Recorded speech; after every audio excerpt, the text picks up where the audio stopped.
Hey guys, this is Yoda. In this video, we'll talk about Prot Paladin stats, explain why I go Haste Crit, and explain how to get some value out of Mastery by hitting 100% spell block. So, the first part, why am I playing Haste Crit? The first thing you need to know about Haste Crit is that they're the best stats for damage. If you do any single target or AoE sim, for stat weights, Haste and Crit are going to be at the top by far. I think on AoE, Crit and Haste are both better than Strength. While Verse and Mastery are quite a bit worse. On single target, it's a little bit closer, with Haste being better than Strength. And then it's like the Crit is still better than the others, but not quite as much. So for damage, it's definitely Haste Crit. How about for survivability? So what does Crit do for us survivability-wise? It gives us Parry. It gives us more resets on Judgment from Grand Crusader.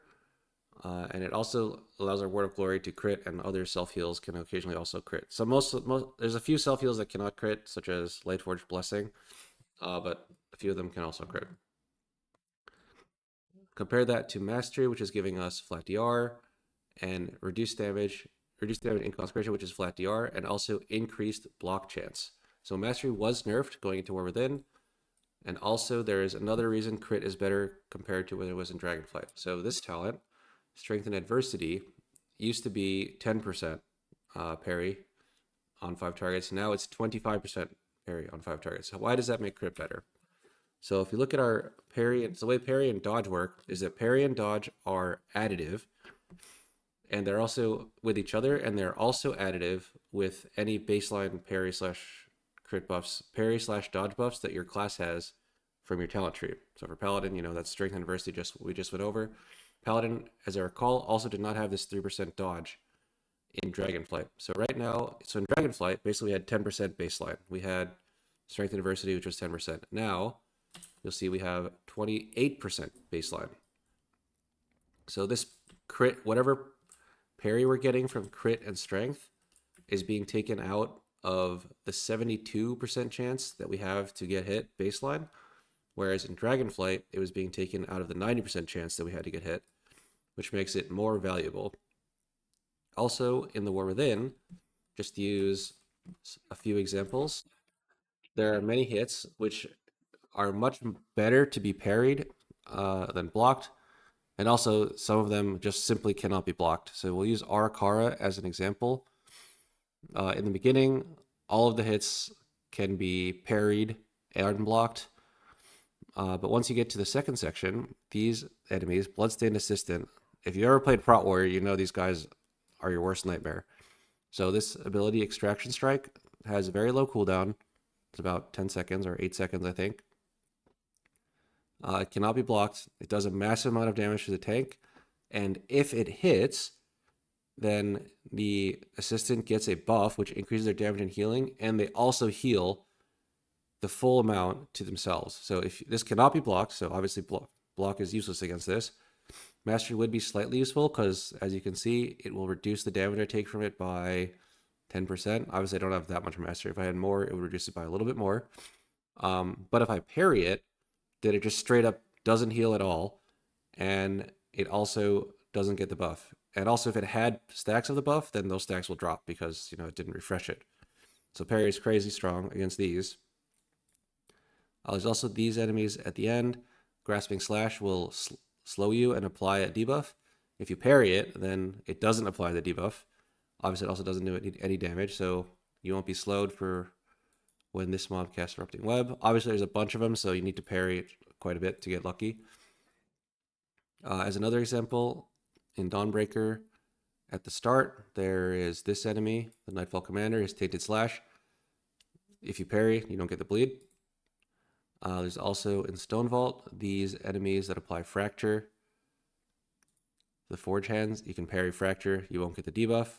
Potentially, the debuff that the others applied can drop off if you parry enough in a row. And there's plenty more examples where you'd much prefer to parry the hit than block the hit. So when is it better to block the hit than to parry? So the way Blizzard has designed it, most tank busters in the game are blockable but not parryable. So for instance, this guy's Seismic Smash used to be parryable, but I believe they've changed it and now it's only blockable. In City of Threads, the first boss is a big one. Subjugate is blockable but not parryable. So mastery does have some value when dealing with tank busters. So how do we get the most out of our mastery when dealing with tank busters? How much mastery would you go for versus crits? It's a question we get a lot. So my answer to that is you want enough mastery only in those dungeons where the bosses are extremely difficult with tank buster wise. So in my opinion, those dungeons are City of Threads because of the first boss, Grimbatol, not really for bosses, but for these enemies like the Lava Fists and Shadow Flame Slash. Spell block is very important in Grimbatol. City of Threads, Grimbatol, Dawnbreaker, first boss. And also in Stone Vault, not particularly for this boss, but for the Machinists from Speaker Dorito, Igneous Hammer, and also the Shadow Claw on these mobs. I would say getting to 100% spell block is somewhat important in those dungeons. So in those 4 dungeons only, I would be willing to play a certain amount of mastery.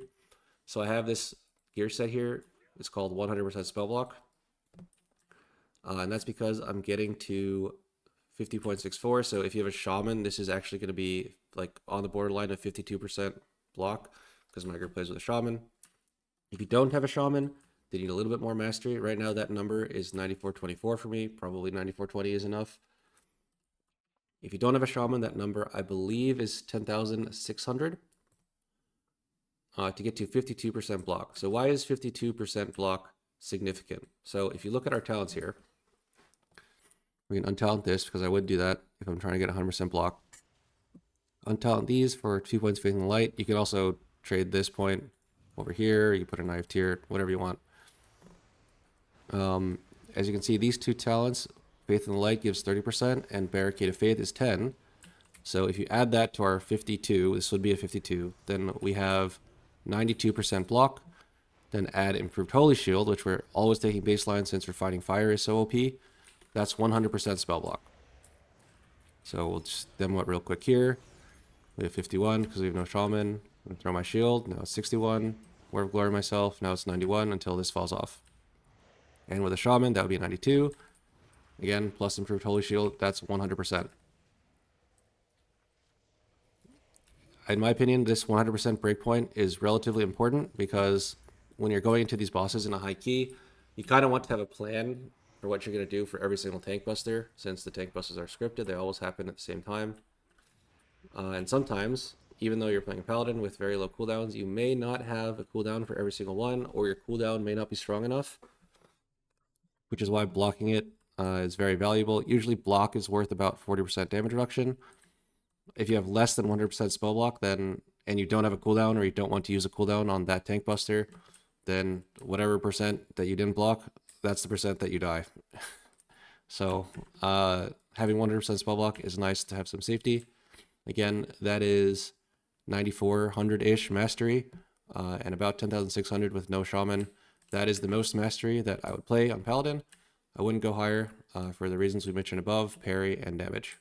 All right, so that is my video on tank stats, especially Prot Paladin. Thank you all for watching. Peace out.